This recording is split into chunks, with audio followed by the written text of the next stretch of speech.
Hello students, मेरा नाम है सुखविंदर कुमार। हमारा आज का टॉपिक है डायमेंशनिंग। टॉपिक को स्टार्ट करने से पहले हम देखते हैं कि डायमेंशनिंग क्यों इम्पोर्टेंट है इंजीनियरिंग ड्राइंग के लिए। हमारे पास एक मैप है, हाउस का प्लान व्यू है। ये घर का एक नक्शा है जिसमें आपको किसी भी रूम की साइज़ नहीं बताई गई है। आप देख सकते हैं यहाँ पर रूम की कोई साइज़ नहीं गिवन, यहाँ पर भी कोई साइज़ नहीं गिवन है रूम की। यहाँ पर किचन है, किचन का कोई साइज़ नहीं गिवन है।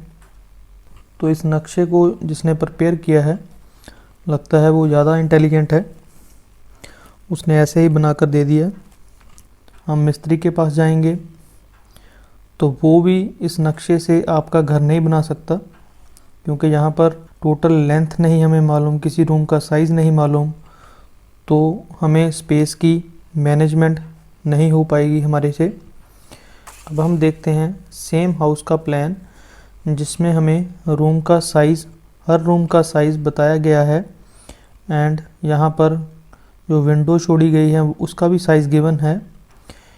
इससे हम हमारा जो घर है वो कंस्ट्रक्ट कर सकते हैं, बना सकते हैं।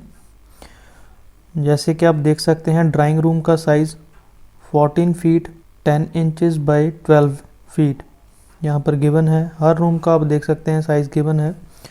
इससे हमें ये क्लियर हो जाता है किसी भी ड्राइंग को बना लेना कंप्लीट ड्राइंग नहीं है। जब तक आप किसी भी ऑब्जेक्ट का साइज़ एंड शेप को डिफाइन नहीं करते with the help of dimensioning, वो कंप्लीट नहीं होगा। जिसको भी आप रिप्रेजेंट करना चाहते हैं ऑब्जेक्ट को, वो विदाउट डायमेंशनिंग आपके द्वारा बनाई गई ड्राइंग को समझ नहीं पाएगा। तो डायमेंशनिंग की डेफिनेशन क्या हुई? डायमेंशनिंग एक न्यूमेरिक वैल्यू है जिससे हम साइज़ बताते हैं किसी भी ऑब्जेक्ट का।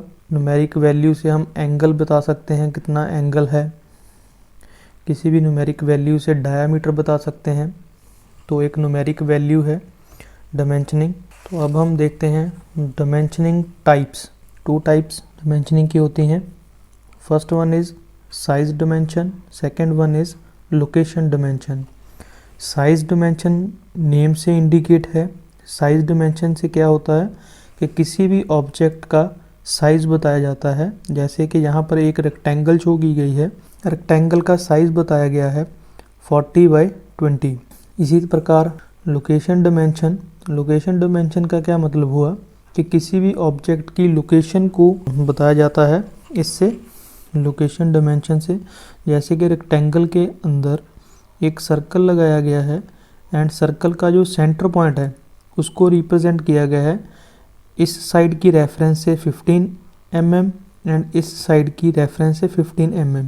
मतलब कि सेंटर पॉइंट कहाँ से हमने सर्कल को ड्रॉ करना है इस रेक्टेंगल के अंदर, उसे रिप्रेजेंट जिस डायमेंशन से किया जाता है उसे बोला जाता है लोकेशन डायमेंशन। इसके बाद एलिमेंट्स ऑफ डायमेंशनिंग। डायमेंशनिंग करते समय हमें किन किन एलिमेंट्स को ध्यान में रखना है। यहाँ पर मैंने एक ऑब्जेक्ट बनाई हुई है। जो ऑब्जेक्ट लाइन है इसे आउटलाइन बोला जाता है या फिर ऑब्जेक्ट लाइन बोला जाता है। एंड यहाँ से हमने रेफरेंस स्टार्ट किया डायमेंशनिंग का। दिस लाइन, इस लाइन की हमें डायमेंशन देनी है, कितनी लेंथ है इसकी या फिर बोल सकते हैं कितनी हाइट है इसकी। यहाँ से हमने रेफरेंस लिया, या ये लाइन है एंड यहाँ से रेफरेंस लिया दिस लाइन। इसे इन दोनों लाइन को, this line and this line, इन दोनों लाइन को हम बोलते हैं एक्सटेंशन लाइन। एंड जिस लाइन से हम डायमेंशन को रिप्रेजेंट करते हैं, ये लाइन जो लगाई हुई है उसे हम बोलते हैं डायमेंशन लाइन। एंड जो हमारे पास न्यूमेरिक वैल्यू है उसे हम बोलते हैं डायमेंशन। एंड एरोहेड, एरोहेड तो जैसे आपने देखा यहाँ पर एरो लगाए हुए हैं बोथ साइड पर, इसे बोलते हैं एरोहेड। एंड किसी सर्कल या फिर किसी होल पर हमें नोट लिखना होता है उसे हम बोलते हैं, उस लाइन को बोलते हैं लीडर लाइन। जैसे कि यहाँ पर सर्कल का डायामीटर शो किया गया है ये साइन जो लगाया हुआ है फाई का, ये डायामीटर का होता है, एंड जो आर है वो रेडियस को रिप्रेजेंट करती है। तो इसको हम बोलते हैं लीडर लाइन। तो यहाँ पर मैं एक बात और क्लियर कर देना चाहता हूँ, जो एरो हेड है उसको हम कैसे बनाते हैं। जो इसकी लेंथ है एरो हेड की, लेट अस सपोज कि x यूनिट हम लेंथ ले लेते हैं,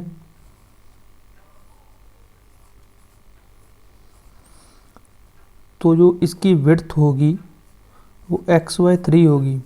मतलब क्या हुआ कि विड्थ के 3 टाइम्स इसकी लेंथ होती है एरो हेड की।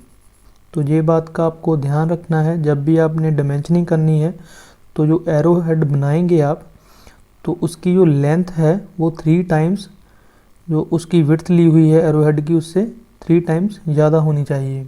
आगे देखते हैं systems of dimensioning.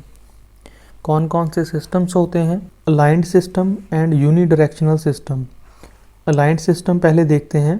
Aligned system में हमारे पास जो डायमेंशन है बॉटम से रीड हो सकती है या फिर राइट हैंड साइड से रीड की जा सकती है। बॉटम से जो हमारे पास डायमेंशन है लेंथ, किसी भी ऑब्जेक्ट की लेंथ बतानी हो तो वो बॉटम से हम सभी डायमेंशन करेंगे, रीड करेंगे यहाँ से बॉटम से। एंड जो हमारे पास साइड की डायमेंशन है, जैसे इस ऑब्जेक्ट की हाइट बतानी है तो अलाइंड सिस्टम में सभी डायमेंशन हमारे पास जो रीड होगी इस साइड से होगी, यहाँ से। दूसरी साइड में यूनिडायरेक्शनल का क्या मतलब हुआ कि सभी जो भी डायमेंशन है आप एक साइड से खड़े होकर सभी डायमेंशन को रीड कर सकते हैं। जैसे कि यहाँ पर हम नीचे से सभी डायमेंशन को रीड कर सकते हैं 40, 25 एंड 20। जो यूनिडायरेक्शनल सिस्टम है, जहाँ पर हमारी काफ़ी बड़ी ड्राइंग होती है, बहुत ज़्यादा बिग साइज़ होता है ड्राइंग का, वहाँ यूनिडायरेक्शनल सिस्टम यूज़ किया जाता है। छोटी ड्राइंग में अलाइंड सिस्टम यूज़ किया जाता है, क्योंकि बड़ी ड्राइंग में हम एक डायरेक्शन से खड़े होकर डायमेंशन को रीड कर सकते हैं।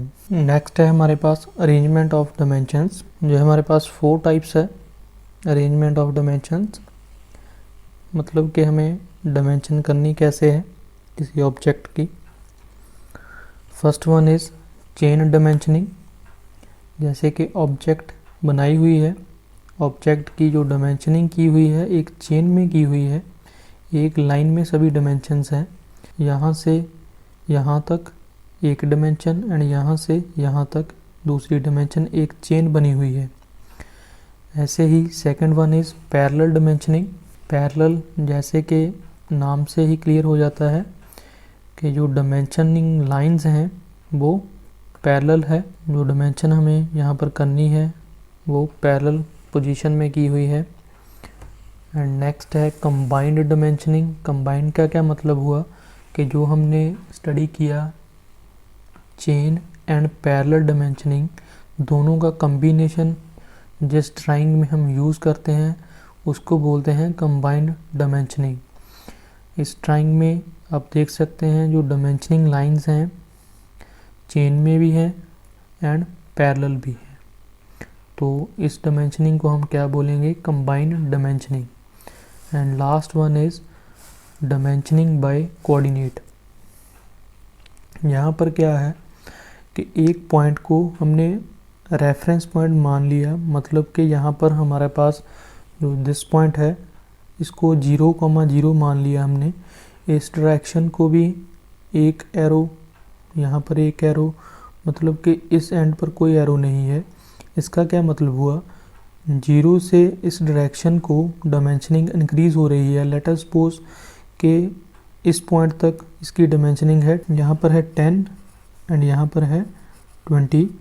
इसका ये मतलब है कि यहाँ से यहाँ तक 10 है एंड यहाँ से यहाँ तक इस पॉइंट तक 20 है। एंड यदि हम यहाँ पर 60 लिखते हैं तो इसका मतलब है यहाँ से लेकर यहाँ तक टोटल डिस्टेंस 60 है। सिमिलरली यहाँ पर यदि हम यहाँ पर लिखते हैं 15 एंड नेक्स्ट हम लिखते हैं 25 एंड इसका मतलब है यहाँ से लेकर यहाँ तक 25 है, यहाँ से यहाँ तक 15 है, लास्ट में हम लिखते हैं यहाँ पर 50। इसका मतलब यहाँ से लेकर यहाँ तक जो डिस्टेंस है टोटल वो कितना है 50। तो आई थिंक आपको ये क्लियर हो गया होगा। Okay student, thank you for watching.